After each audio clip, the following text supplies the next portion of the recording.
Hi guys, welcome to Bhavani fishing. இன்றைக்கி பார்த்தீங்கன்னா இந்த 2 வலை டிஸ்பேச் ஆகுது. ஒரு வலை பார்த்தீங்கன்னா 35 MDயில் 70 mm வலை ஒன்று, இன்னொன்று பார்த்தீங்கன்னா 35 MDயில் 80 mm ஒன்று. ஓகேங்களா, இது வந்து பார்த்தீங்கன்னா 3 விரல் கணக்கு வரும், இது வந்து 3 விரல் கணக்கு வரும். ஈயமும் பார்த்தீங்கன்னா ஹெவியாக தான் போட்டிருப்போம். உங்களுக்கு பார்த்தீங்கன்னாவே தெரியும் அந்தளவுக்கு ஈயம் இருக்குது அப்படின்ட்டு. இதுலேயும் அதே மாதிரி தான் பண்ணியிருக்கோம், நல்லா ஹெவியாக இருக்கும். ஒன்று இந்த வலை வந்து பார்த்தீங்கன்னா கேரளா போகுது. சைஸ் பாருங்கள், 3 விரல் இருக்கும், 3 விரல் கொஞ்சம் லைட்டாக ஃப்ரீயாக இருக்கும். 70. இது வந்து பார்த்தீங்கன்னா 80.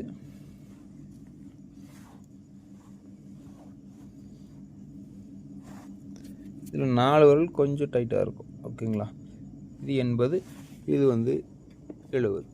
ரெண்டுலேயுமே ஒரே மாதிரி தான் நாட்டிங் பண்ணி கயிறு போட்டிருப்போம், பார்த்தீங்கன்னா தெரியும். இதுவும் அதே மாதிரி தான் இருக்கும், இதுவும் அதே மாதிரி நீட்டாக இருக்கும். ஒரு மாதிரி ஃபினிஷிங் பக்காவாக இருக்கும் வலையில். ஹைட்டு பார்த்தீங்கன்னா இந்த வலை பார்த்தீங்கன்னா ஒரு 7 அடி ஹைட்டு வரும், இந்த வலை பார்த்தீங்கன்னா ஒரு 8 அடி ஹைட்டு வரும்.